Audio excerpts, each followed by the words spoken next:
ছোট্ট একটি আমল করলেই আল্লাহ তাআলা আপনাকে দিতে পারেন একটি পুত্র সন্তান।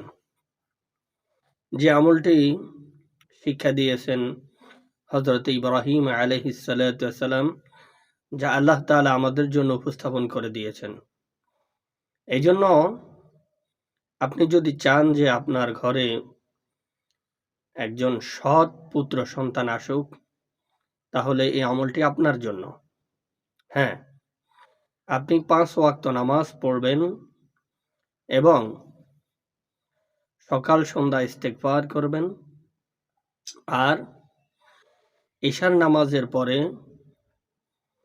১০০ বার সাল্লাল্লাহু আলা মুহাম্মদ এটা পড়ে তারপরে আপনি রব্বি হাবলি মিনাস সলিহিন, রব্বি হাবলি মিনাস সলিহিন এই দোয়াটি আপনি পাঠ করবেন।